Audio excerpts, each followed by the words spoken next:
ఒక పిల్లవాడు 7 సంవత్సరాలు కలిగిన పిల్లవాడు ఆ గొర్రెల మందని ఆ పొలంలో కాస్తూ ఉన్నాడు. ఆ చెట్టు మీద కూర్చొని ఆ గొర్రెల మందని కాస్తూ ఉన్నప్పుడు పిల్లవాడు హఠాత్తుగా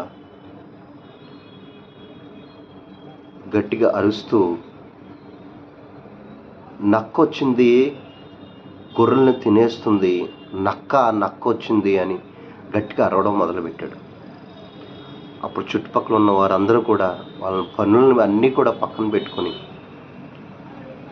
అయ్యో నక్కొచ్చింది, గొర్రెలను తినేస్తుంది, పిల్లవాడిని కూడా హాని చేస్తుంది అని పిల్లవాడి గురించి, గొర్రెల గురించి అందరూ చుట్టుపక్కల ఉన్న వాళ్ళందరూ కూడా పరిగెత్తుకుని రావడం జరిగింది. కానీ అక్కడ పిల్లవాడు నవ్వుతూ ఉన్నాడు.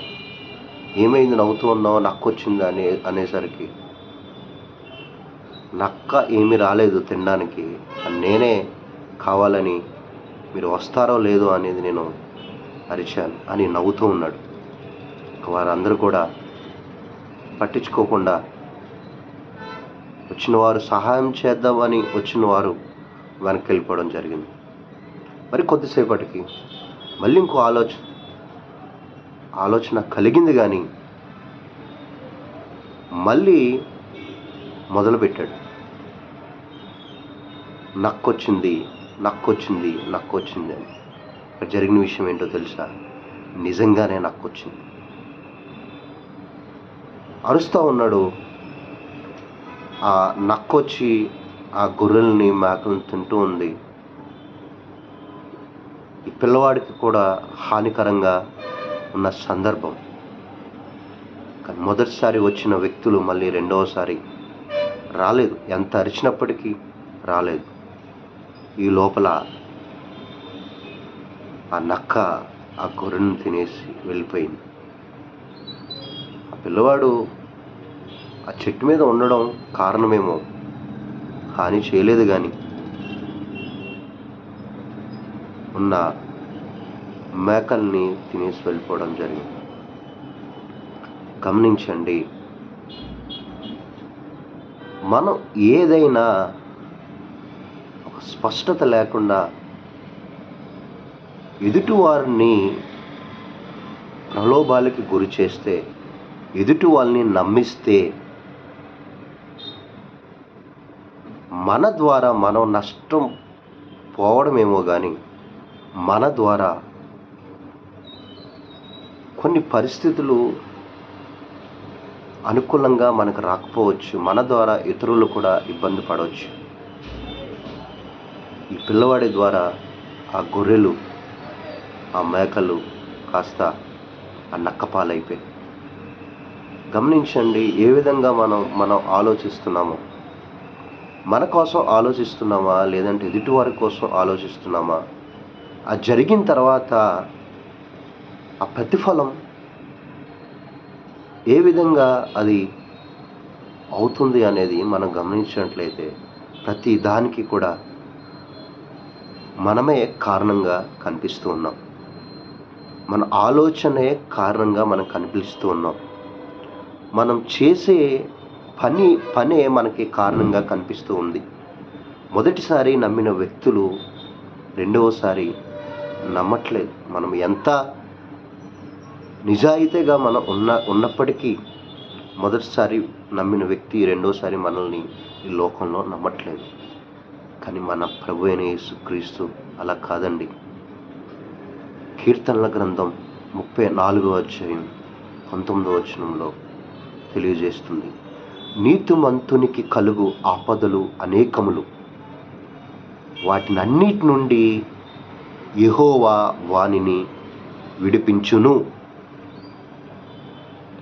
నీతిమంతునికి కలుగు ఆపదలు ఎన్నో.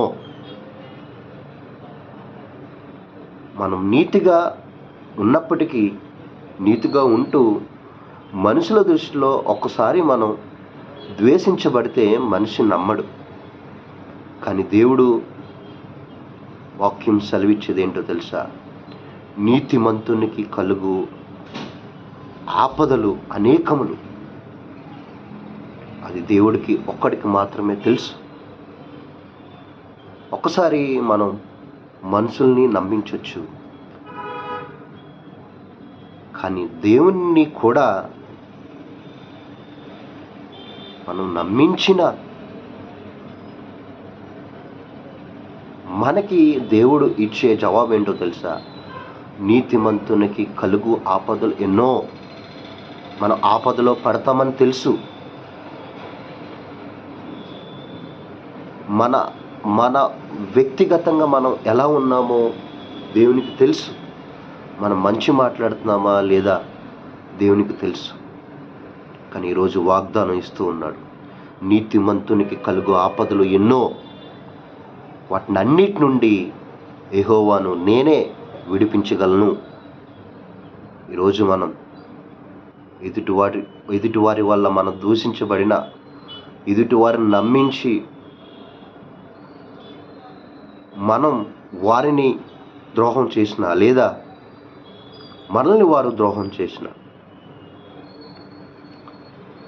ఏది ఏమైనప్పటికీ ఒకటి మాత్రం సత్యం,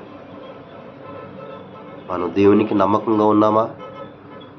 దేవునికి నీతియుక్తంగా మనం ఉన్నామా? ఎన్ని ఆపదలు వచ్చినా, మనిషి నమ్మినా నమ్మకపోయినా,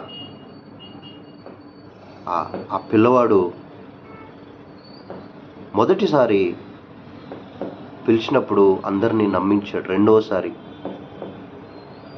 నిజంగా ఆపదలో ఉండి వాళ్ళు వస్తారేమో, రక్షిస్తారేమో అని ఎదురు చూస్తారు, కానీ రాలేదండి. అది ఎవరిది? ఆ పిల్లవాడు చేసిన పొరపాటే. కానీ మన ప్రభు అయిన యేసుక్రీస్తు మన పొరపాటుల్ని అన్నీ కూడా, మన పొరపాటుల్ని బయటికి తీసే వ్యక్తి కాదు. మనం ఆపదలో ఉండి కూడా ఆపదలో మనల్ని పెట్టి దేవుడు దూరంగా ఉండేవాడు కాదు. ఎప్పుడు పిలిచినా, ఎప్పుడు ప్రార్థన చేసినా, నువ్వు ఏ పరిస్థితిలో ఉన్నా, మనుషులు రారేమో కానీ దేవుడు ఖచ్చితంగా